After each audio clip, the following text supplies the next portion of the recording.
same thing again.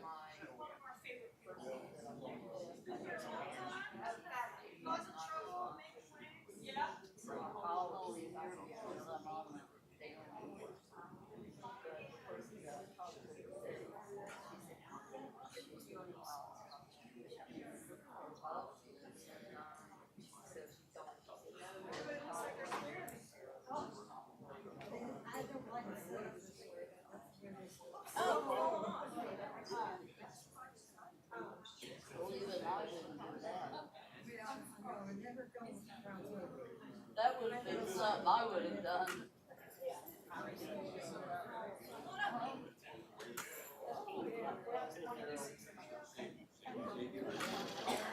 I know.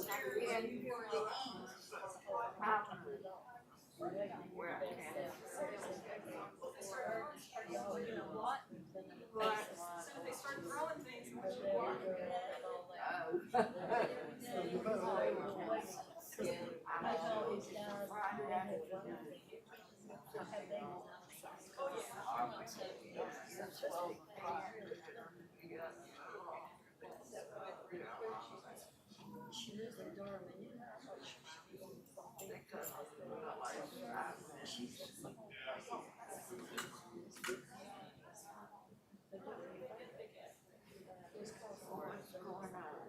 I'm sorry.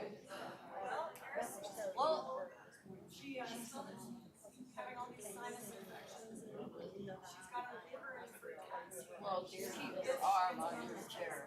Try to say. That's it. Already. In my back. She's got a lot of rest of What have you done? She's got a lot of rest of her spring break. She's that was on the weekends.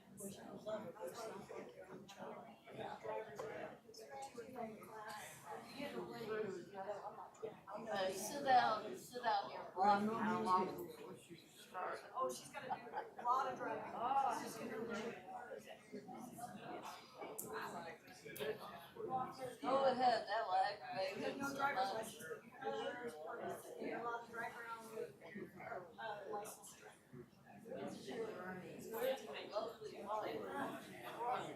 I said, the person can't be a teenager, who's driving with her. She's very excited. Oh my God. Okay. Yeah. Oh, I don't know the right way. You get another car, you have all that insurance. I don't think we'll get her a car right away. She can take the bus to and from school. She's got purple too, so Well, there was a sign on that board that said, I don't know what they're driving in a big contract. That school is crazy. Parents trying to get them there. Oh, I'm sure. The buses are not very reliable. There's a big shortage of bus drivers and it gets too crazy. just got your hair.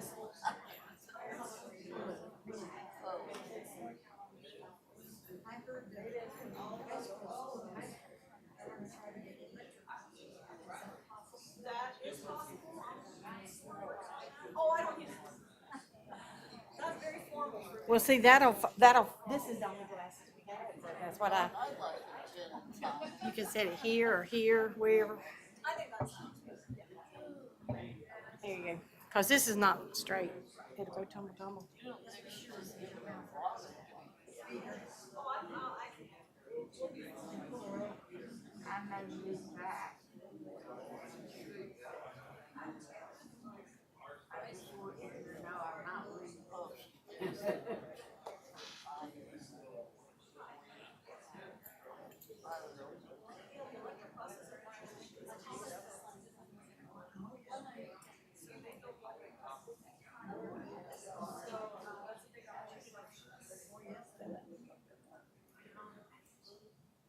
You work on that?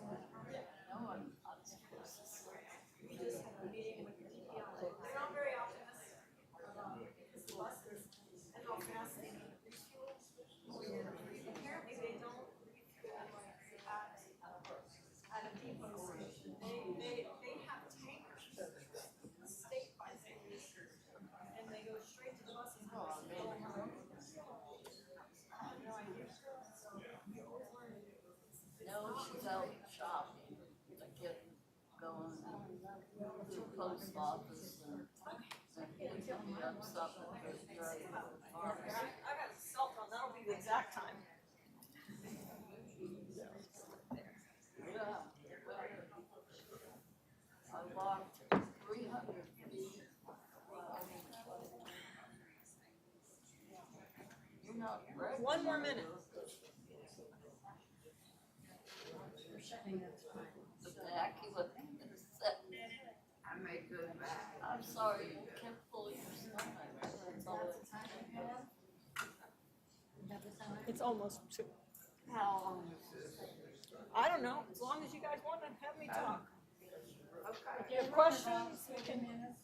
Questions, if Yeah. there are any questions? Yeah, I was doing this for some high school kids, so we'll see. You know, they were half asleep. But I stopped to explain a lot of the science to them, so. Yeah, I was very focused on the science, because it was science class. So we can talk about, we can skip over things or whatever you guys want. Nope, yeah, yeah. Here, let me get this off. I'll just, There you go. okay. Whoops, for some reason. I'm not as tall as you. Hello. Welcome. You have a real treat in store for today. This is Paula Hammer, and she is the niece of Elizabeth. You all know Elizabeth. And she is an environmental engineer and a consultant on air pollution control. That's a lot right there. But there are so many other things she can do. She has worked for the North Carolina Department of Energy, Environmental Equality, and energy efficiency and greenhouse gas emissions and issues. She's currently working in the North Carolina Transportation Department on the issues facing them. We were just talking about the transfer of the gasoline buses to electric buses. There are such things as clean transportation, and she's a project manager for the Electric Vehicle Infrastructure Grant Program. That's a big mouthful. That came out of the bipartisan infrastructure bill that they passed in Washington recently. So she's anxious to get started, so. There's something wrong with my, Something's wrong? well, it's putting this up for some reason, so I'm trying to get rid of that. Oh. Well, I'm sure you'll find it. Yeah, if we can get through the technology. It's never done this before, of course, right? You know? Let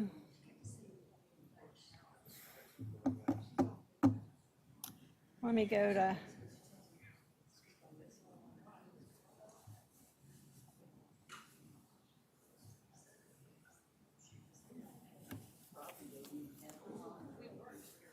I'm not,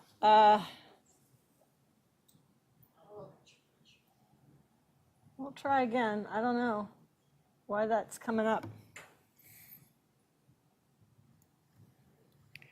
If not, we'll just go from here. We'll use this. Is that big enough for everybody? Philip probably knows. Maybe it'll go away on its own.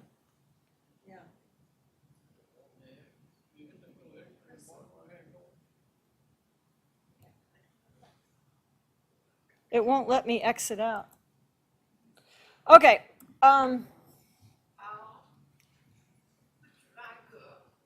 Yeah, I will. Yeah. Okay. I'm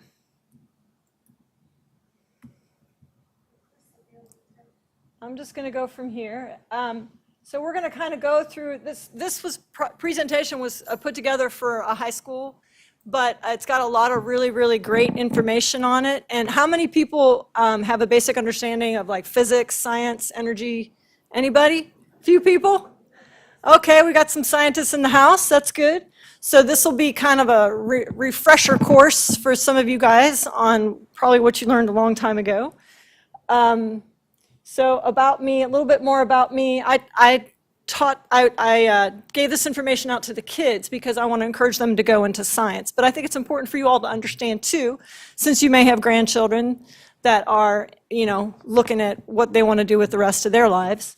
So like they said, I'm an aerospace engineer, an environmental engineer. I work on all these different topics: greenhouse gas inventories, energy efficiency, climate change, the energy plan for the state, renewable energy, and kind of a new thing that we're working on is energy equity, how to make energy costs and availability more equitable to all people in the state. And the kind of things that I do for fun, what I call fun at my job, are data mining and analysis. You might have heard this called big data, looking at very large data sets and looking for trends and information from those data sets that can inform decision-making and policy. I do energy modeling. I work on policy analysis. So what are the costs and benefits and impacts of policies or rules or laws, and on a monetary basis. And with every rule that comes out, there's an analysis of this regulatory approach and whether it benefits the state or not. And so I've done a lot of that.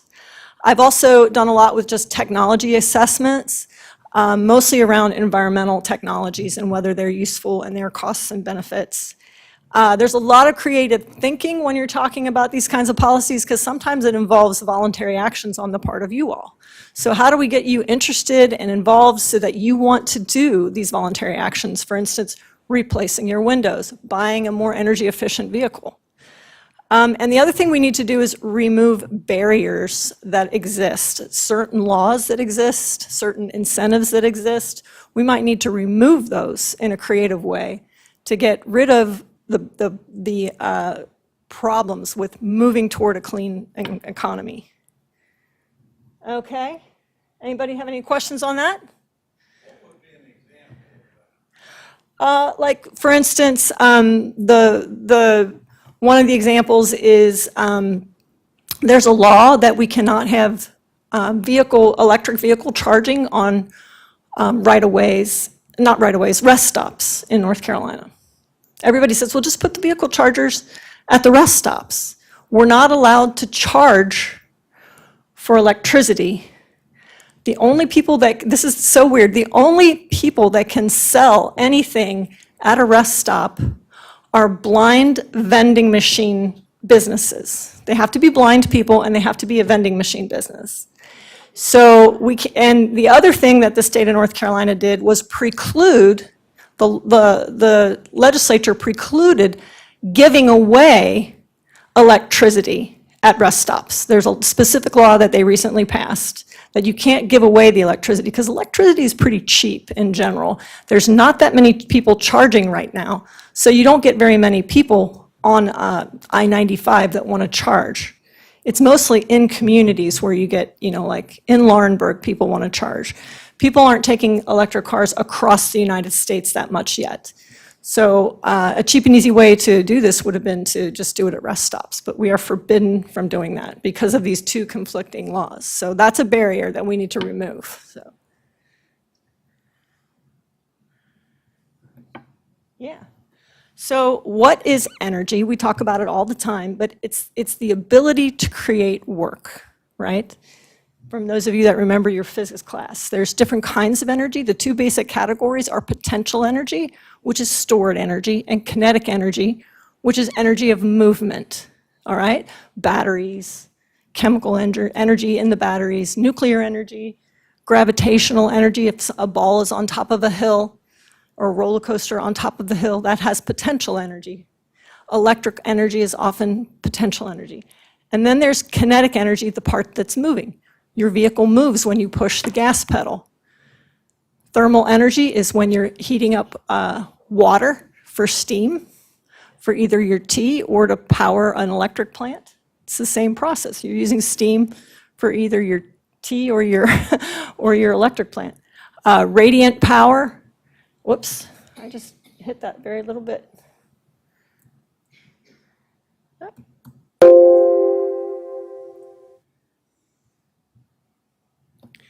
Okay, and then sound and light are also kinetic energy, and electrical energy is also kinetic. It can be both. So work is what's done in between to transfer the energy back and forth, okay? So when you push something that's doing work, right? You're doing work and you're expending energy. You take the potential energy from your body and you impart it onto the wagon, and the wagon begins to move. Your energy has transferred from your body to the wagon, and the wagon moves. It's kinetic energy. And then you need to resupply yourself by eating, correct? So that's this circle of energy, okay? Is everybody clear on that? There's lots of examples of this we could give. I made all the students do that. Does anybody want to give an example of an energy cycle? I won't make you guys, but you know, a simple battery with a light is an example of this energy cycle, right? So there's many other things. So work is the thing that we need to happen, right? And the energy is is what we use to do it. Potential to kinetic and back and forth gives us the ability to do things.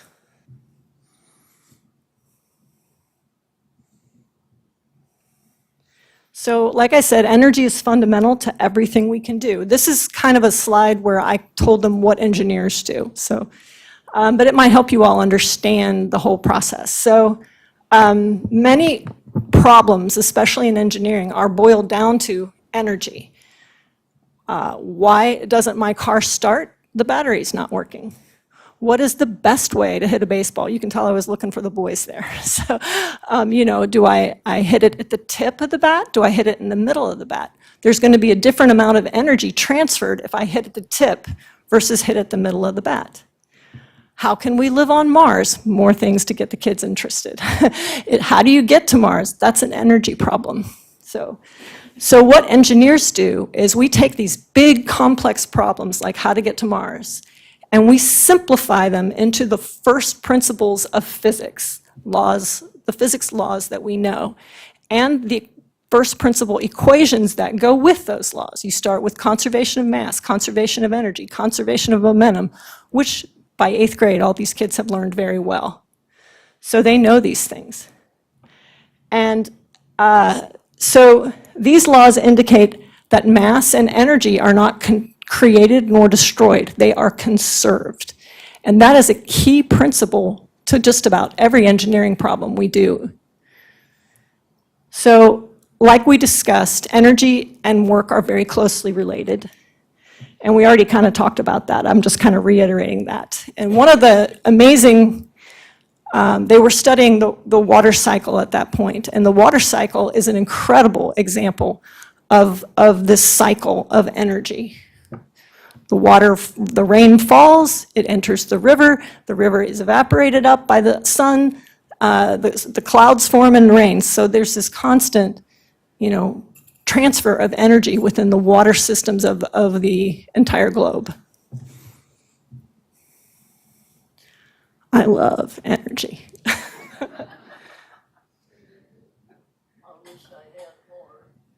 Well, now you all are going to want to study some energy. So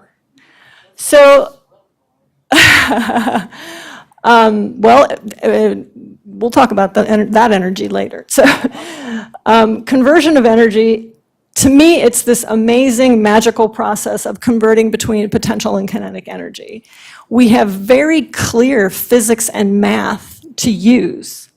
So why is this energy problem existing? And I made the students give some examples of this, of energy systems.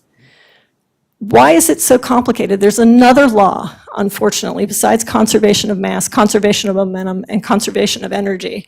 And that's unfortunately the law of entropy. Does anybody remember entropy?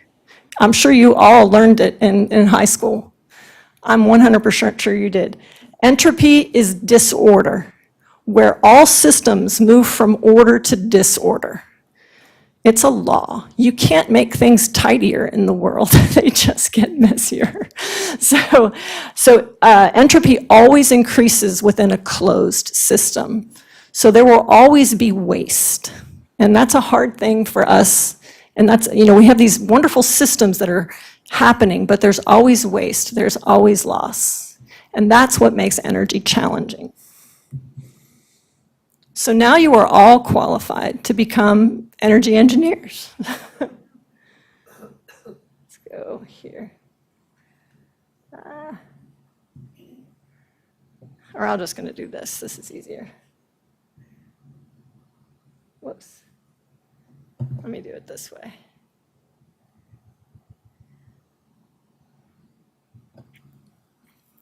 Okay, so now we get into what types of energy do we have. This is kind of focused on the electric system because I'm sort of an expert in the electricity system. So this is a general graph of types of energy that I got from what's the Energy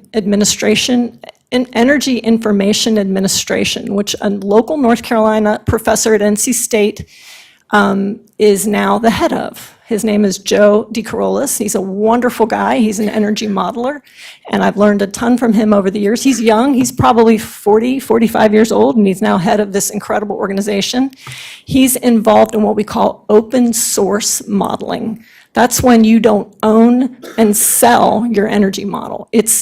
You publish it openly, and anyone can come and grab that model, and they can build on that model, and they can make their modules, their computer modules, public. So all of the energy modeling becomes public domain, and it's free. And that's really important because for years, consultants and companies have made a lot of money on energy modeling, and it puts it out of the reach within nonprofit organizations and state organizations. We can't afford to run our own energy models. But with Joe at the helm of the Energy Information Administration, hopefully in a few years, we will be able to deploy and build our own energy models. So this is a really important step for energy modeling in North Carolina. Go Joe, go Joe. So anyway, here's an example of the energy that we've used historically, starting in the 1700s. Most of it was wood, no surprise there, right? Wood, wood, wood. Suddenly, in the mid-1800s, we start using the gray stuff, which is coal. You see that?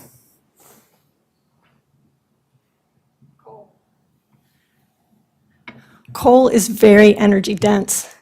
Then we start with a little bit of petroleum. We figured out that there's the black tea, or black tea, right? Black tea, Texas tea, is petroleum. And we start drilling for petroleum in a very inefficient way, but we find out a lot of uses for petroleum. And the original vehicles were first electric vehicles until they figured out how much better it would work with an internal combustion engine. Once they invented the internal combustion engine, that's when petroleum use really started taking off. So you can see in the 1900s the use of coal as we became an industrialized nation. Many, many plants and factories were using steam, coal to heat water, to make steam, to create energy for factories and home heating as well. We all used coal for home heating. My home is from the 1920s, the home that I grew up in, and it had a coal chute and a coal boiler in my home. So not as much of that here in the South, where you could get away with less heat. But up north, you needed some coal or oil for your heat, and it was steam heat. Then you can see also during the 1920s with Social Security and all that happening, the jobs programs that were started then, you start having hydroelectric. You see that way up at the top there in the middle, right in the middle? And a tiny bit of natural gas, as we discovered how to use the gas that came off of these petroleum wells. So you can see that the use of wood by the 1900s is almost gone, completely gone almost. And then as we move forward, you can see more and more use of coal and natural gas. And then we start understanding nuclear power. And in the 1950s, 60s, 70s, 80s, nuclear power was one of the only things being built.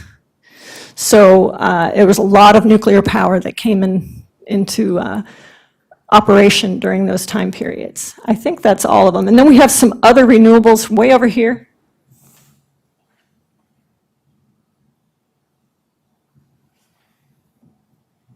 And you can also see in the 2000s, the big expansion between 2000 and 2020 of natural gas, and that's due to the natural gas fracking. How many people have heard of natural gas fracking? That's when you actually drill. It's pretty, I took some classes on it, so we were gonna do it in North Carolina, and the legislature was, this was sort of a weird thing. The legislature was really pushing some shale gas deposits that we have in around Sanford area. There's hardly any there, and there's so much in West Virginia and Pennsylvania, it's ridiculous. They thought those people would abandon that area to come here and drill, but it's completely non-economic. But we had to do all these studies anyway and do all these, you know, be ready for rulemaking and whatever. But fracking is when you drill down, and then you have a special bit that can drill horizontally for a long way. And then after you drill into down till you hit the shale, and then you go over into the shale, then you take highly pressurized water with a little bit of junk in it. It's a proprietary chemical and sand mixture. So you don't know what it is, but you're injecting a lot of it at a very high pressure into the shale and literally fracturing the shale. Then you pull the water out, and the gas that's trapped in the shale leaks up into the pipe, and you get natural gas out with other things. So is that clear to everybody? So that was a revolution that happened. They wanted it to happen here, it didn't. But so that's why natural gas became so readily available and so very, very cheap. And so that's what happened in the 2000s. Let's see, Enron and the whole California Energy Commission thing. I don't know if you guys remember that, but there was this kind of monopoly that Enron had with natural gas, and then they were charging the California Energy Commission large amounts of money to do this, and that what they were doing was illegal. And I was in Houston at the time and had friends that worked at Enron. So, but that was a whole big debacle, I'd say in the 1990s. But then natural gas suddenly became super cheap, and that all went away. So, so you can see today that we have a decent amount of renewable energy, a little bit of hydro. Actually, Washington State, the state of Washington is like 95% hydroelectric. It's pretty amazing, because it is a temperate rainforest in the state of Washington. So, and you can see our energy mix, less and less coal, right? We hardly have any coal operating. I'd say 2/3 of our coal plants have gone away. That's a rough estimate. So, we have any questions on that slide? It's been a big change, especially in the last 10, 20 years. Within my lifetime, there's been huge changes in the energy mix. Why have we not continued our nuclear power program? It's expensive. To get one sited, no, it's partly not in my backyard, right? Nobody wants to be next to it. It's incredibly expensive. It becomes a permitting nightmare, because you're constantly having to modify your permit, blah, blah, blah. You know, there's tons and tons of lawyers involved. There's, you know, the court process and legal proceedings are huge. So it just goes on and on endlessly. And then every year you push out your start date, it's like $1 billion, you know. So as you push out your start date, that's when the money really starts to pile up. So they are about done or finished, the one in Georgia, but all the other ones were canceled after Fukushima and after Toshiba went under. Was it Toshiba? Yeah. So, and then the Obama administration came in with the idea of small modular nuclear reactors based on the physicist who was head of DOE at the time. And there is a pilot plant being built in Idaho, and it's had overrun after overrun after overrun because of delays. And now they've lost almost all of the people who said, the companies that said, we'll buy your energy. In order to build a power plant, you have to have a need for that power, right? So if nobody wants to buy your power, then you can't build your plant. You can't get what's called a certificate of public need or public necessity. So you have to have buyers for your energy before you build a plant. So they're losing their buyers, and I'm not sure if they're going to go ahead with it, with maybe DOE propping them up. But given the Obama administration was a long time ago, the fact that not one is up and running does not bode well. Although I am very interested and hopeful for small modular nuclear. It's basically, the difference is instead of these huge 1,000 megawatt plants or 2,000 megawatt plants, you do smaller ones that are kind of off the shelf, and their designs are pre-approved. And it's pre-approved, the people making them are pre-approved, so the regulatory process is highly minimized. And it should be efficient to build, and you build 5 or 6 of these modules, or maybe just 2 of these modules, and whatever the community needs. And then that could be your nuclear energy. And if one is having a problem, it's really much quicker to shut it down and not cause a meltdown or other problems. So it should be safer if it's smaller as well, because it's not such large amounts of energy. The reason they were built so big was because of economies of scale, right? If you're going to build one plant, it should be huge. But that created, serious public pushback on the safety of it. So, is that clear? What do you think about the future for wind and solar? Well, I'm going to get to the solar part, and we'll get to the wind too. We'll save that for later. So why are we switching out from fossil fuel? I'm going to assume you all are pretty smart. What's the reason we don't like fossil fuel anymore?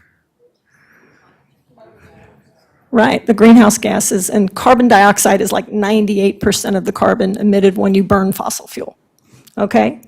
So this is world carbon dioxide and global CO2 emissions. And you can see when we start using more and more fossil fuels, that is rising. Can you see it right here? It corresponds almost identical. This graph was pretty darn powerful for the students. They'd never really seen this graph before, in conjunction with this graph. Whoops, whoa. Hang on. It's going crazy on me. There. In conjunction with this graph that we just saw. This one. Sorry, I should have brought a mouse. It would be a lot easier to do this with a mouse, but I left it at home. So to me, this is very substantial information. The concentration of CO2 in the atmosphere is increasing based on changes in fossil fuel use.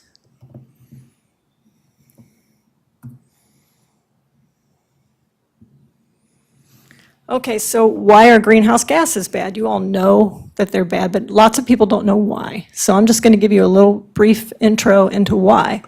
So this is the laws of thermodynamics. There's no theory here. This is the law. The law of conservation of mass says that you cannot create or destroy mass. The carbon sequestered in the earth as fossil fuel millions of years ago, using geologic energy to smash all those carbon atoms together to create diamonds and coal, right?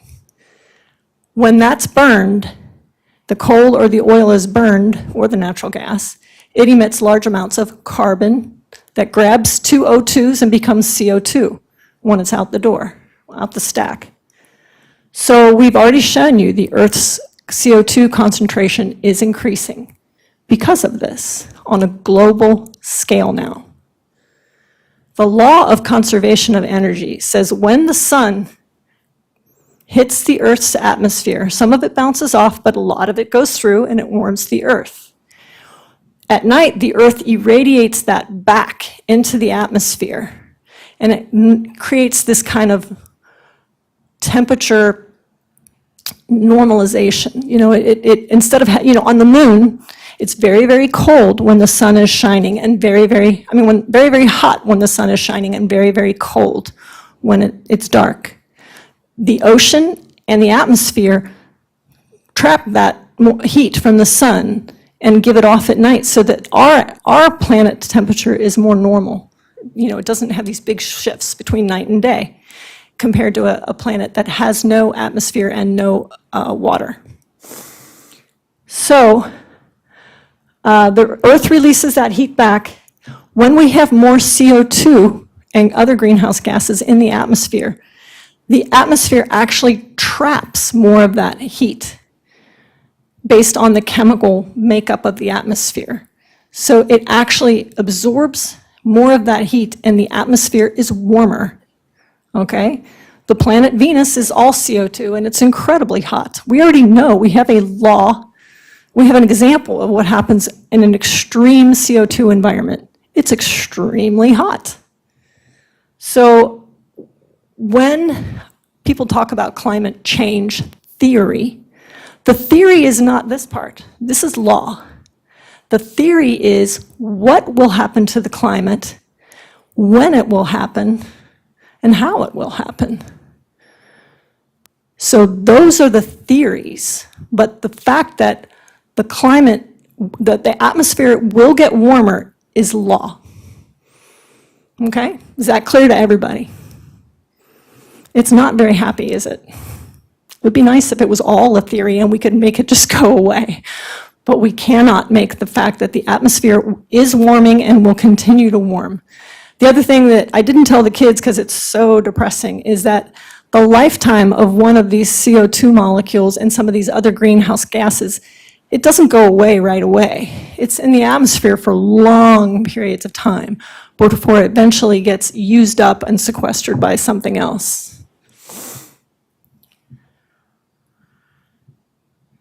And that is why it builds up over long periods of time, and the concentration will continue to increase. Okay, so why don't we just switch to non-fossil fuel, which gets to the question of what's out there that we can't switch to.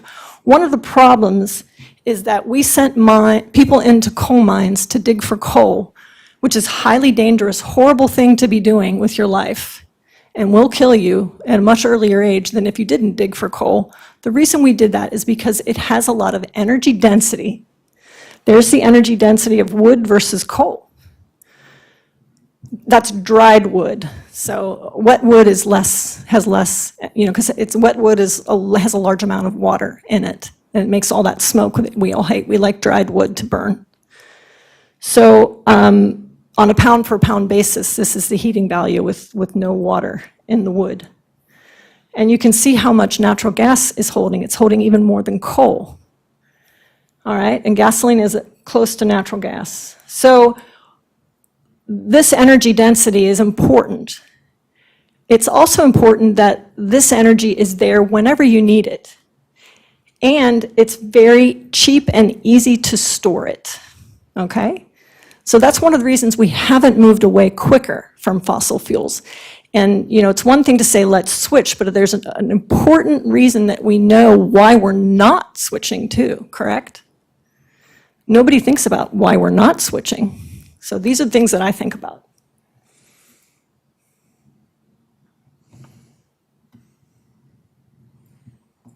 Does anybody have any questions on that? It's depressing, I know. These are Al Gore's Inconvenient Truth book. These are my inconvenient truths for energy. So, here we go. Is that where we are? Here we are.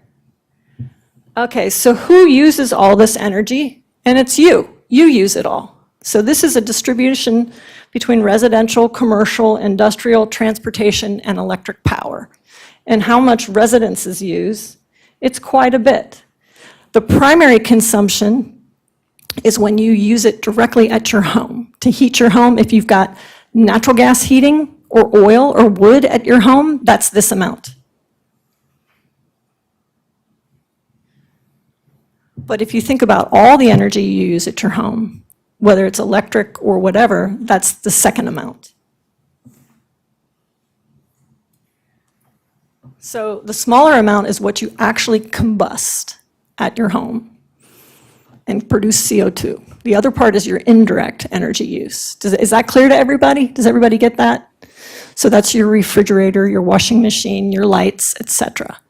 We have a large and growing population in North Carolina, and we are using a lot of energy. So you can see commercial is growing. Well, I don't have it historically. And then you can see industrial and the transportation sector. Of course, since most of it is internal combustion engines, it's essentially equal, the direct and indirect use. And then you see electric power. So electric power is broken up and goes to the other sectors, right? So all this power goes to here, here, here, and here. You see that? If you divvy up that blue column and add it to the black columns, that's what's going on. Okay? Now, one of the problems with this is, once again, the evil entropy up in the corner here. So this gives you the total energy consumption in what we call British thermal units. Anybody familiar with British thermal units? It's an energy measurement. It doesn't really matter what it is. It's just the amount of energy. That's how we measure it. And we measure it in a thermal way, because that's what we know best. So you'll see that green bar is the electric system losses. So a coal plant or a gas plant, every system has losses. We discussed this, right? Your average coal plant is only 35% efficient. So the rest of that energy is thrown away in the system. And a nuclear plant, guess how, is it more efficient, less efficient? What would you guess? It is the exact same efficiency. Why is that? It is because they are both based on the steam cycle. A nuclear plant is just replacing the coal with nuclear power, nuclear energy, I should say. It's produced in the same way, with steam turning a turbine with brushes on it that produces the electrons that go out onto a wire to your home, okay? So it is equally inefficient, and I think that's very important to recognize. Every single steam-powered plant that we build, the best you can do with that cycle on an engineering basis is only 35 to, at the absolute most, it would be 50% efficient. At the pushing the boundary, I'd say 45% efficient is about what we're doing now. The last coal plant to be built in North Carolina, in the United States, was in North Carolina. Cliffside Unit 6. And it was put online in 2012. And that thing is about 40% efficient on a good day. So that is the problem with some of our energy systems. There's so much loss of energy from these systems. And part of it is the plant, but then also all those electrons are getting taken over wires all the way, all long distances to your homes or businesses. And there's losses all along that system. And as we know from California, there can be so much losses that it actually catches fire. So the heat, that the lines heat up and can actually catch fire when they're overheated. And that heat is a loss of energy. So this is an unpleasant, inconvenient truth about energy. Sorry to be so disappointing. We'll get better, we'll get better. Anybody have any questions on that? Okay. No, it's not liking that. All right, so here's the good news. The US is switching to natural gas, which is a much more efficient way of generating electricity, and it's much, much cleaner, and it has less carbon. It burns more cleanly, so it converts most of the C to CO2 rather than other carbon-related products. So it's a little bit less carbon intensive. It's hard to understand that unless I do some combustion chemistry with you, and I'm not going to do that to you today. So anyway, just trust me that natural gas is better than coal for a lot of reasons. Natural gas plants, a new natural gas plant is 55 to 65% efficient. So it's much more efficient, and you need less BTUs to get more electricity out of it. So right now in the U.S., we're using about 34% natural gas after our natural gas fracking evolution here. Petroleum in the Northeast, especially, it's used. Petroleum is about 35%. Nuclear power only represents 9% of the primary energy consumption because it's used for electricity only. And then we have coal, and then we have at 10%. It's really dropped. It used to be 30-some%, and now it's like 10%. And what's replaced that is the renewable energy. And here is a breakdown. We have 12% renewable energy now in the US total. So 2% is geothermal. Does everybody know what geothermal is? It's when you drill into the earth to tap into the thermal energy of the earth itself. We do not have the potential to do that in North Carolina, unfortunately. It's just not a good place. You'd have to drill down extremely far and through a lot of bedrock. So it's not a great place to do it. We have about 11% solar in the US. A lot of that is coming from North Carolina. I'll show you all the numbers. 22% hydroelectric. A lot of that is in Washington State. 26% wind, and Texas and the Midwest states are dominating wind. In some places, wind is outpacing any other form of energy in the Midwest and in Texas. Like on a given day, there's more wind power than any other kind on some days in Texas and in the Midwest. And then we've got biomass and bio-waste. And then you've got biofuels and wood. Those are, like we know, they are historic uses of wood and waste wood for energy, especially in North Carolina with the furniture industry. We still use a lot of waste wood. Unfortunately, of course, the furniture industry is shrinking, and most of the manufacturing is occurring overseas, and then they bring it over to the U.S. and we do the finishing of the furniture, but we don't manufacture it anymore. And a lot of those furniture manufacturers used wood steam boilers to power or to use for their wood kilns. So about 2012, I went out with a professor from NC State, and I did a whole bunch of energy efficiency audits on the remaining wood-fired boilers for the furniture industry. So there's, I'd say, maybe 10 of them left out of maybe what used to be 100, I don't know. So there's not very many left. But there are things you can do to make them much more efficient.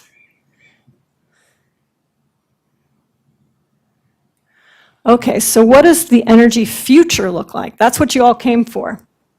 This is from the EIA, again, Energy Information Administration, and they do long-term outlooks for the national energy. So this first case on the left assumes business as usual, okay? And it gives what if nothing happened, what would we expect? And so the brown is coal. So we go from 30% coal in 2010 down to 13% in 2050, and that's and then we go. Then nuclear doesn't change much. It goes from about 19% to about 12%. They expect it to go down under business as usual. And then renewables increases from about, it's 20% now to about 38% in 2050. And then natural gas kind of stays the same. That's what business as usual with no policy changes and no change, just kind of on an economic business as usual basis. Now, if we break that down, into just the renewables, on the right, you see just the renewables portion, this green portion. This is broken out, okay, into different kinds. So you can see that solar kind of wins, where 48% of the renewable energy is solar between now and 2050. And there's a lot of wind. We go from about, I don't think that number, 38% is correct. That doesn't look right. I bet that's like 18% and goes to 33%. And then geothermal stays very, very small because you can only do it in certain places. And then you've got hydroelectric. There's only a certain amount of opportunity to do it, you know, so it's about the same throughout. And then, of course, there's, you know, random other things that people are working on. So most of the solar electricity for my lifetime will be solar and wind if we continue on the same path. And no new technology gets invented. Okay, so here's North Carolina and what we're doing about energy. So right now, based on some bills that were, or laws that were passed in 2007, the Renewable Energy Portfolio Standard was what changed the game for North Carolina. It was passed in 2007, and at the time, everyone thought it would be bioenergy, that wood and switchgrass. Does anybody remember them talking about using switchgrass to make biofuel for your car? That was what we were going to use. We were going to take bioenergy or biomass and turn it into energy. And that's not what happened at all. The solar industry went crazy. And they did a really good job of creating efficient, effective, and cost-effective technology. So North Carolina now has 6,000 megawatts of solar. That's an enormous. We used to be second in the nation to California in the amount of solar we had, and in the last 2 years, Florida and Arizona have crept up and taken over for us. But for many years, we were second in the nation for the number of solar panels that we had. So we only have one wind farm, and that's the Amazon wind farm that was built in the mid, like 2010-ish. And it's a 200 megawatt onshore wind farm. However, the company that built that, Iberdrola, which is a Spanish company, they have also leased all the wind farm, offshore wind farm locations off of Kitty Hawk. So, but that energy is expected to go to Virginia. And that is because the cost of electricity in Virginia is higher than it is in North Carolina. So if they take that energy and send it to Virginia, they'll get more money and a higher rate of return on their investment. So, so that energy is not expected to go into the North Carolina market, unfortunately, which makes me very sad. So, that is about, the total offshore wind potential in North Carolina is about 8,000 megawatts. So that's a decent chunk of change. And just recently, BOEM, the Bureau of Ocean and Energy Management, BOEM, B-O-E-M, they auctioned off the leases off of Wilmington, and Duke Energy is the majority owner of those leases. So we believe that energy is most likely to come into the North Carolina market, either North Carolina or South Carolina, but it doesn't matter because Duke Energy, you know, it's a territory that is both North Carolina and South Carolina. So we would get those electrons. So also, I'll get to the reason why, but there's a lot more solar that will be coming into the picture by 2030. But Duke Energy still has plans to build several new large gas plants in North Carolina and South Carolina. So I had to do a study on what to do with all the solar panels after they've had their useful life. And so by our estimates, we have 21 million solar modules today. It's hard to think about that many, so it's a lot of solar modules. Well, they can be they're highly recyclable. The materials in them are highly recyclable. So that's very important. But they're a lot better than having that same volume of coal ash sitting in a pond. So if I had to take my choice, I'd take the solar modules. I'm sure it's getting better, and I think it's about 20 years, but it really depends upon, it's going to be regional, I'm sure. It's going to be dependent on, and one of the things is just dust covering them. Just having someone go out there and clean off all the dust might make them live longer. But they in their costs model, their business model, these plants, the solar panels have a life of about 20 years to 40 years. And some of them say 40 years. I would say there's a mix. I will get to that question in a minute. So they used to be manufactured here, but then China does what China always does. So.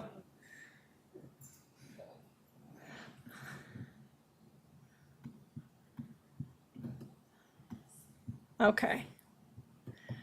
So what are North Carolina's plans, policies, and laws? So this is the boring, I think this is the boring part of the talk, but this might be what you all are interested in. So like I said, we had in 2007, we had this renewable energy portfolio standard, which revolutionized energy in North Carolina. It truly did. 6,000 megawatts of solar was never supposed to happen under that rule, but it did. So this rule is complete. We now, the law said that by 2020, we were supposed to have 12.5% of retail electricity sales be provided by renewable energy, either in this state or out of state. And we are easily making that. It's not a problem at all. Okay, and so that rule also has some weird set-asides for swine waste and poultry waste, and that's probably proven to be more difficult than anything else. That waste has a lot of water in it, and it's very difficult to manage. So, one other fun fact is one of the things that was burned in one of the coal plants was permitted to burn marijuana. All the police stations would take their marijuana to this particular coal plant, and it was burned there. So I had to do the tests. I had to review the test for that. It was pretty funny. So anyway, so in 2019, I participated in developing North Carolina's Clean Energy Plan, which was really clean electricity plan, if we were honest. It mostly focused on the electricity sector.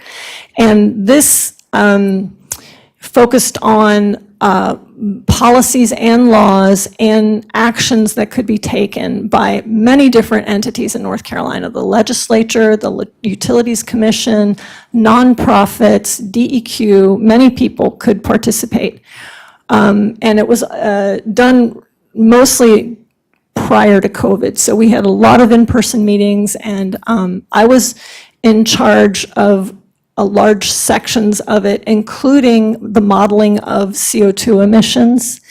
And so we got 5 different entities submitted their modeling data, and I had to make sense out of it. And one of the things they wanted to do was join this greenhouse gas trading group that the Northeast has. It's called the Regional Greenhouse Gas Initiative, or REGGE.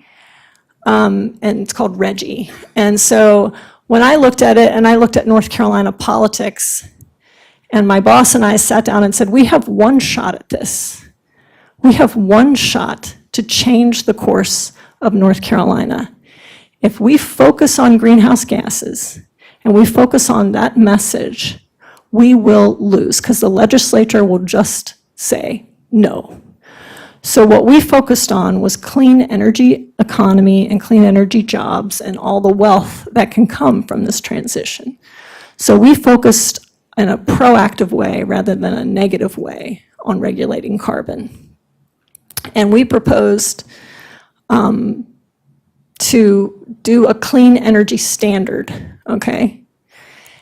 And the governor's office, who had friends in the Northeast, was very focused on this regional greenhouse gas rule, joining that trading program, where each year the amount of CO2 you emit goes down. But within the region, you're allowed to trade back and forth. So a dirty coal plant can buy up allowances and a natural gas plant or a solar plant can sell theirs, okay? So it's kind of a trading of program of CO2 emissions. And some people admit it, some people don't. And you get a certain amount of allowances at the start of the year, and you can do with them what you want. You can buy them up, you can give them away. But that program doesn't guarantee that emissions will go down in North Carolina, because Duke Energy could choose to just buy allowances, right? They can emit exactly what they're emitting today without stopping in the future ever by just buying up allowances. So we just felt that wasn't the way to regulate carbon in North Carolina. We wanted to do it in a different way. And ultimately, that did not get proposed in the document. However, we were just working on the side with other people. And Duke Energy said, we don't want that either. We would rather just do this.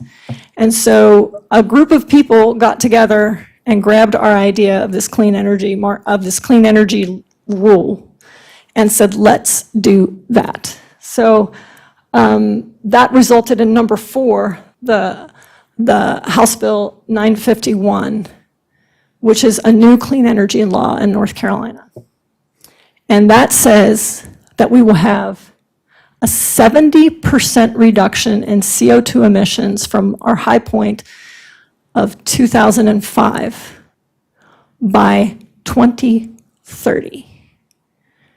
Now, Duke came and said, we can do 60. Can you walk that back to 60 for us, please, please, please, please, please? And we said, no, we're not going to do that. The head of DEQ at the time was Michael Regan, who is now head of the federal EPA.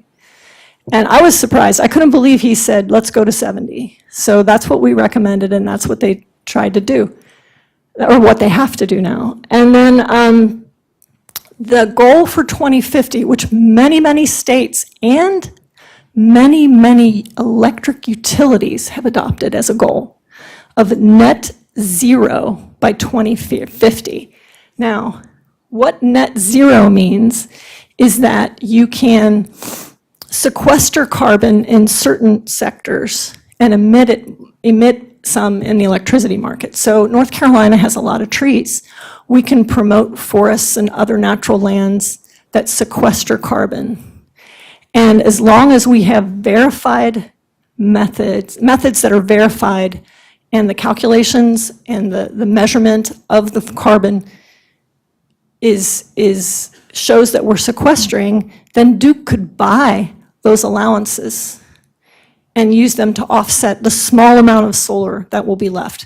They're only allowed to, the net zero is 5% of the emissions, so it's not very much. So they're only allowed to do this kind of trading with about 5% of the emissions, so it's very small. 95% of the emissions will go away. Pretty amazing, huh? Who thinks that's shocking? I do. I don't know how we're going to do it. I have zero idea. But the legislature only passed this because the North Carolina Utilities Commission is now required to figure out what it means to meet these two goals cost effectively. If it can't be met cost effectively, then Duke does not have to do it. So it's going to be a lot of lawyering, so lawyers will make the most money off of this, as they usually do, right? So I think those two things are incredibly historic. We join other states, and like I said, Duke Energy itself as an entity and all of its states that it operates in now has a net zero goal for 2050 as well. I'd say probably 25% of the utilities in the United States now have a net zero goal for 2050. Who is amazed at this? It's not states that are doing it, it's the utilities themselves, because they've seen the pathway there. And they've also seen an opportunity to make some money. Because when you're building plants, you make money. When you're selling electricity, you don't make money. So this conversion is a lot of money for them. So that's one thing to know. Even though North Carolina's population is growing and growing and growing, our electricity reuse is hardly moving. It's growing at less than 1% a year because of all the energy efficiency that we've built into our system now. When you buy an Energy Star appliance, you're buying a super efficient appliance. And so when you can buy 10 of those for the one that you used to own a long time ago. So even though the state is growing in population and there's more washing machines, they're much more efficient and they're not impacting our electric demand as much, demand for electricity as much. Okay, so now we get to vehicles. And I now work for the Department of Transportation. I just moved over there to help with this electric vehicle stuff. So at the same time we were doing the energy plan, they had a zero emissions vehicle plan, which was not very robust, we'll say. They need a little more help. So, but the federal government has really stepped in, and this infrastructure bill that was passed, this bipartisan infrastructure law, has many, many billions of dollars going towards switching to clean energy, and part of that is for vehicles. So now I am the project manager to roll out this grant money to build privately owned and operated electric vehicle charging stations on all, what was that? on all major fuel corridors in North Carolina. You can see them in red here. Every 50 miles, there will be a DC fast charging electric vehicle station every 50 miles along these corridors, in not only our state, but in every state in the United States. You do. You do. It's not, yeah. It's, it's happening on its own. We don't need, there's a lot I meant to get a slide on the number of privately owned and operated charging stations, but it's changing so fast all the time, it's almost ridiculous. But North Carolina has a lot of these charging stations already between Tesla and some other programs. So we have a lot already. We only need to build about 30 to 40 of these. That's it. Because most major cities have several already. And so, because I-95 is such a traveled corridor, they have a lot along I-95 already, and a decent amount along I-85 too. Yes. Well, it really, that factor is not, it's based on the car you buy as well. So how fast the car can accept the charge is also part of the mix. So it's not super clear, but these things are supposed to charge your basic car in 20 minutes. It's, so it'll be what's called, it'll be, is it four or six? I can't remember now. It's 650 megawatt, or megawatt stations. So that'll be, no, that's not right, 4. So it'll be 600 megawatts. Each station will be 600, no, I'm sorry. 600 kilowatts, sorry, megawatts and kilowatts. It's a big difference. 600 kilowatt stations. And there'll be you'll be able to charge, every single car will be able to charge at 150 kilowatts. So that's why it's so fast. It's about the size of a small grocery store. Each one of those stations. Go ahead.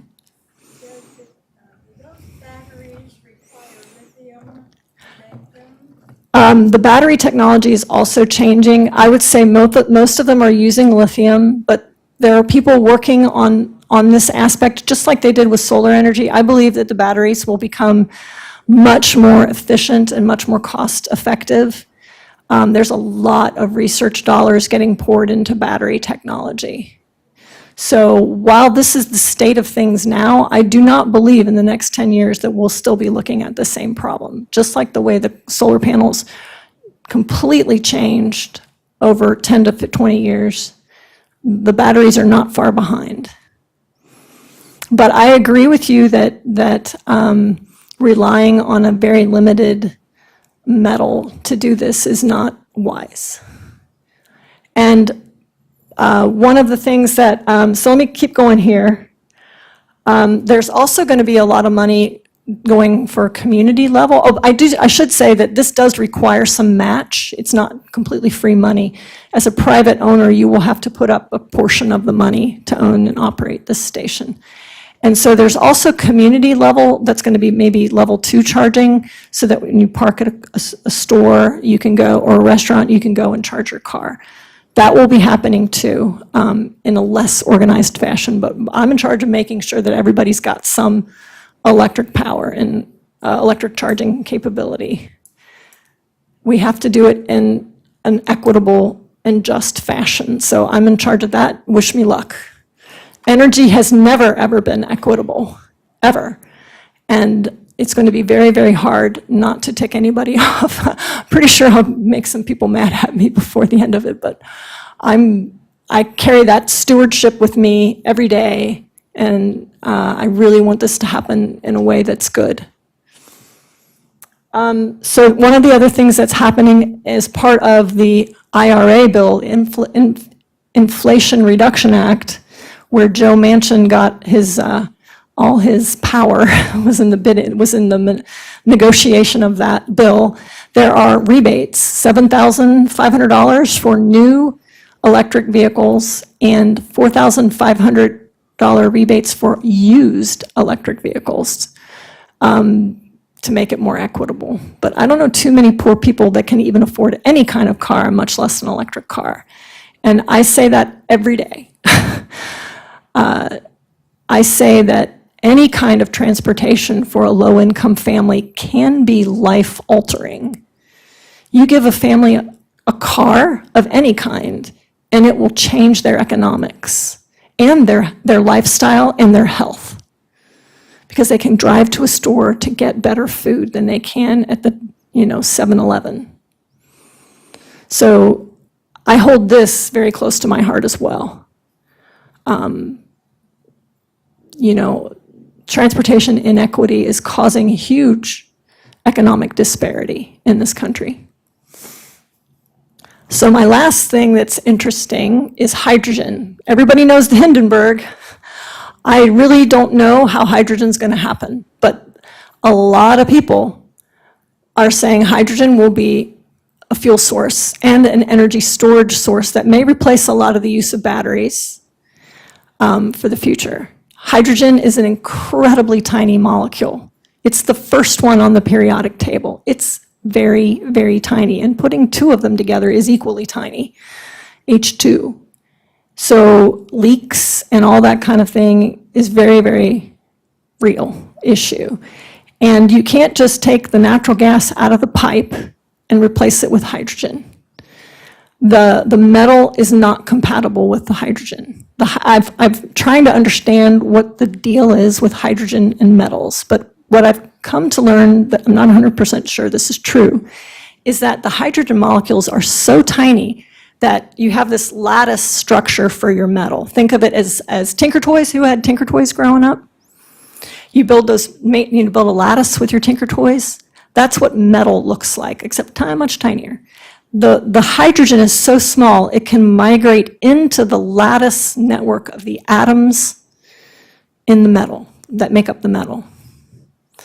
And that's not a problem we're going to fix overnight. So while hydrogen is a really good solution, it comes with some huge, huge engineering problems and materials science problems. So if it were easy, we'd be doing it. If it were cost effective, we'd be doing it. So we do need the government to push some money into these programs so we can have an outcome like solar. The government did prop up solar. And we would be here already if everybody had listened to Jimmy Carter in the 1970s, right? And he was on that path and they shut him down. We don't really have a choice now. But I do believe that and until we take the time to build out pilot projects, et cetera, that we can't do anything.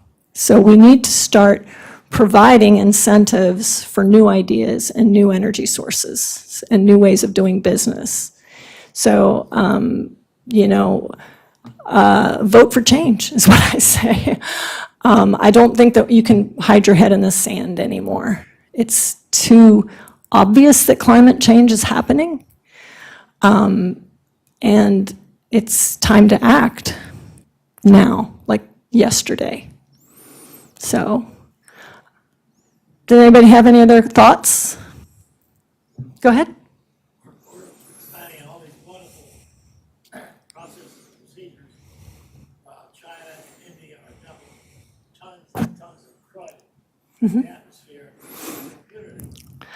Well, I do believe that they recognize the issue as well, and their economies are growing, but I think that at some level they have signed on to limit climate change.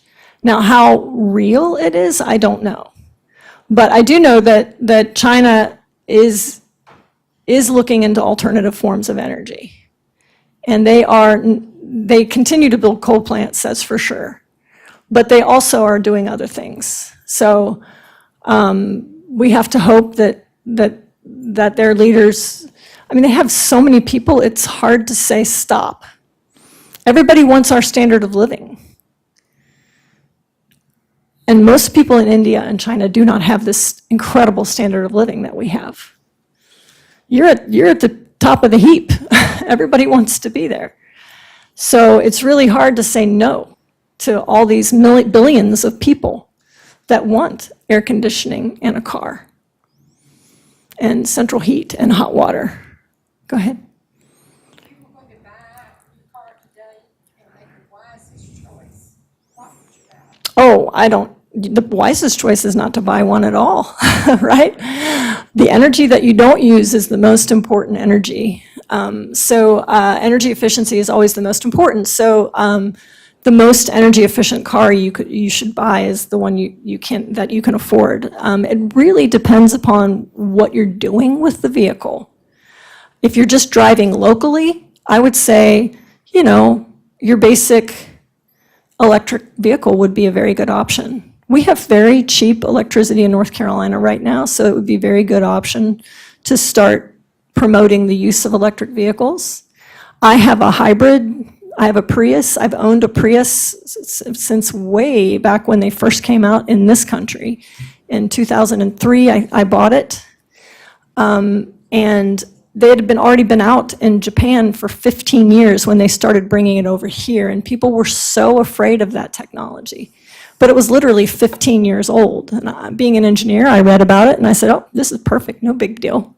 And I've never looked back.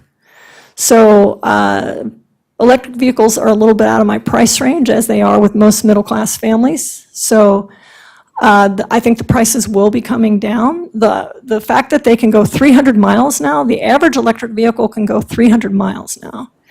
And that's in the $30,000 price tag range. So an upper middle class family can easily afford these cars, and many of them do have them. I live in Chapel Hill. I can't tell you how many Teslas I see every day. I used to see one a year, and now I see one once a week, maybe even twice in the same day. So in certain parts of the country, this is being adopted. In North Carolina, because Chapel Hill is where EPA is, EPA is a lot of people live in Chapel Hill that work at EPA. So that's why we have so many electric vehicles where I live. But it's kind of, the bigger cities have the most electric vehicles. The rural areas where people drive much longer distances on a daily basis are not going to adopt electric vehicles as easily. But I will tell you, the F-150, the Ford F-150, it's a big truck with a huge battery in it that can power your house, or it can also power like a generator. You know, if you're on a construction site, you often have to bring a gas-powered generator with you to do some work on the site. I've had to rent gas-powered generators to do environmental work at industrial plants. So the fact that that vehicle has this huge battery that you can use as a power source, everybody wants one. And it's backup power for your home in the event of a power outage. A lot of people I know want a Ford F-150. So that convenience of having that stored energy at your home is very, very attractive. So, and transportable power if you're a construction manager, worker. So I think it really depends upon you and your driving habits and where you live and how you live. And for two-car families, it's really easy. How many families have two cars? So many. It'd be very easy to make one of those electric, no problem at all. I mean, how often do you drive 300 miles in a day? Not very often. So, and there were all these things about, oh, what about evacuations from the beach, blah, blah, blah. It's 300 miles from the Outer Banks to Raleigh, so you can do it. You can evacuate on one charge on a bad day, because when you're sitting in traffic, guess what? You're not using any energy at all. So, if you're in DC, like a major metropolitan area with tons of traffic jams, I mean, it just makes sense to be in a hybrid or an electric vehicle. Because when you take your foot off the gas, you're not using any energy at all. And you're not paying for any of that energy either. So.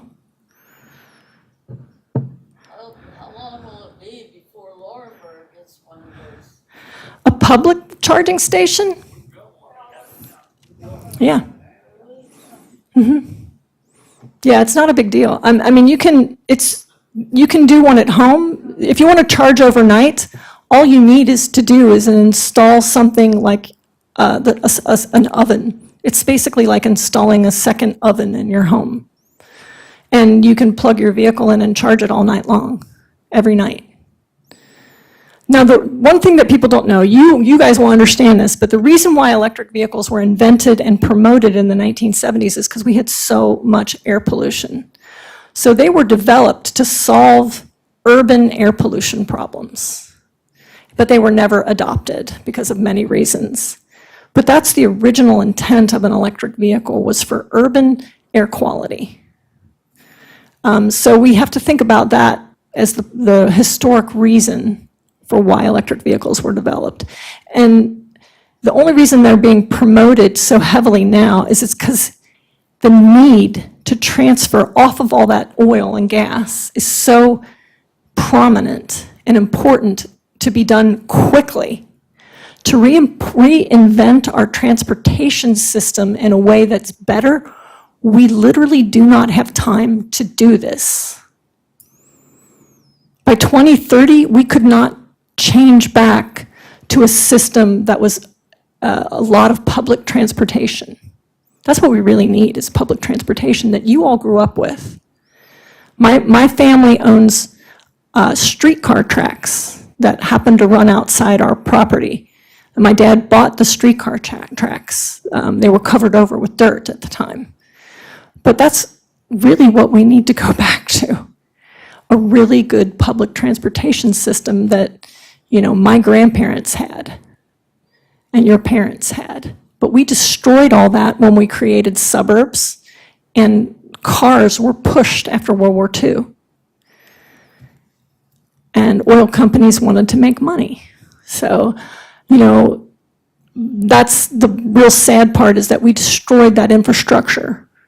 If we had kept it, we'd be sitting pretty. But we destroyed that infrastructure in favor for convenience. And now we need to go back to that, but it's going to take too much.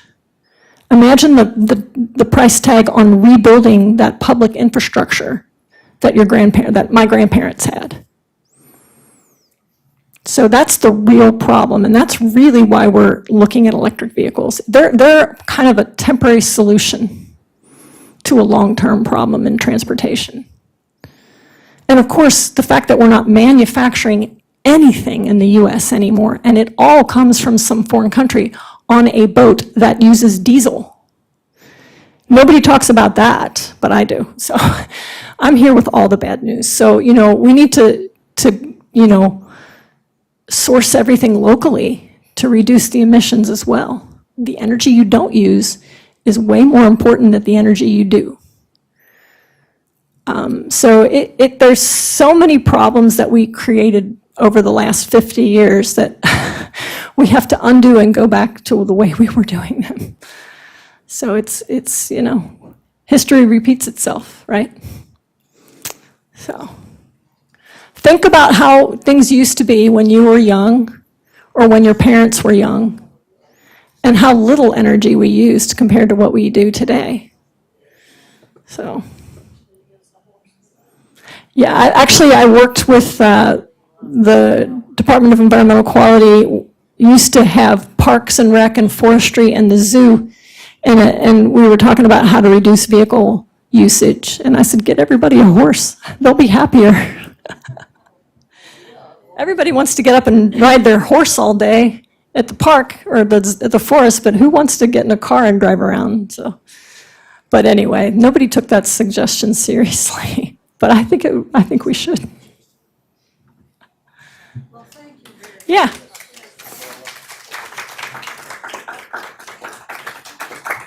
You're a smart group of people. Well, we're very lucky to have people like you in our government. It's not all political. So thank you. If scientists ran the world, it'd be different. I wanted to ask, I don't understand the thought process. We're sending wood over. Oh, yeah, I'm sorry. I should probably address that.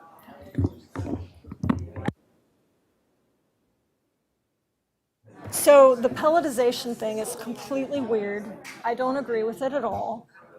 It has to do with international greenhouse gas accounting protocols, the methodologies. And the way so when the tree is cut down in North Carolina, all of the carbon in these accounting systems, these inventory systems that I work on, all that carbon gets accounted for in North Carolina because you're taking a tree out and all that carbon is kind of released in North Carolina. And the chopping of it up and the drying of it into wood pellets, also that's all North Carolina's emissions. Putting it on a boat and going to England, those are international emissions, okay? When it gets to England, the only thing it counts for is the actual burning of the wood. And when you're comparing burning of wood to burning of coal, the burning of the wood has less carbon.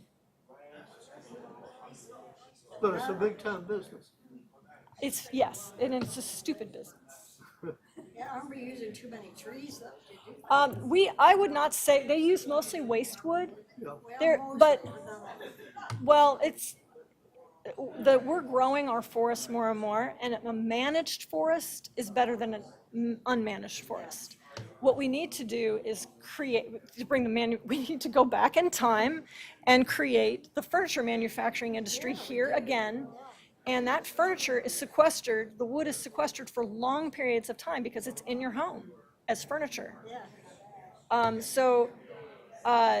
It's not being burned. So by creating, but the forestry industry is not doing a lot. There's not a lot of products. They're not making paper in North Carolina very much. They're not making furniture. So they're just pelletizing it. Those trees are 3 years old. Mm-hmm. They should not be doing that. Now, is this, what site is this from? Those are our trees. Those are your trees. You're growing them. Great. Are you managing it with somebody? Manage it myself. You're managing it yourself. Mm-hmm. Well, that's very interesting. I mean, I worked on what's called the Natural and Working Lands Action Plan. I didn't mention that. But I was the facilitator for that plan, and it's how to sequester more carbon in natural and working lands, including forestry. So I know a lot about forestry. We could talk for about an hour on that. That's a whole nother talk. It was exhausting. I don't know anything about that sector, and I worked with like 100 PhDs and experts. It was exhausting trying to understand their language and how they think and how they, so it's, but the pelletization, I believe, will go away pretty quick. There's a plant here in Hamlet. Yes, there's in Viva, and I've had to work on the permitting of those plants as well as some of the carbon accounting of those plants. And so it's bullshit accounting, it's bad. And if they had accounted for it properly, England would not be allowed to do what they're doing. Oh, I'd always wondered how they justify. Well, now you know. The emissions come in North Carolina, but literally you don't see them. We're sequestering much more carbon in our forests than we are emitting. You can't even see that little bit of biomass. It's very small. That So, should be And may I say also, thank you for your presentation. Yeah, And we yeah. are very impressed by you. So congratulations There- on all your there's work. so many people that know way more than me. It's just crazy. That's So, all right. You wait, you know more than we do, so we can. yeah. There's a lot of smart people out there. My question may be a little bit irrelevant. Oh, no, that's not I'm true. scared of China. How do they fit in with our need to, get what we need? Well, actually, North Carolina is permitting a lithium mine.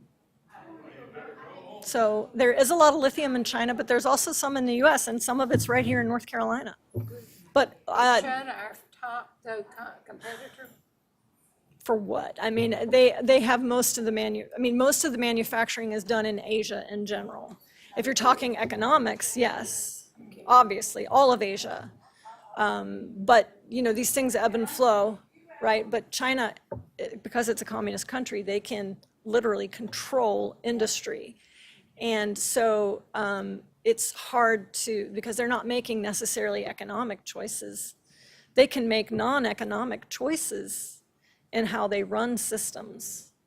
But because they have so many people, they really can't make them non-economic. But, they are changing their fuels, but not as rapidly as we would like them to. So India, I'd say, is in the same boat. They talk a good talk, but when, in the next 5 years, it'll become really clear what they're going to do. But the biggest problem, which I did not say because this is highly controversial, is population control and standard of living.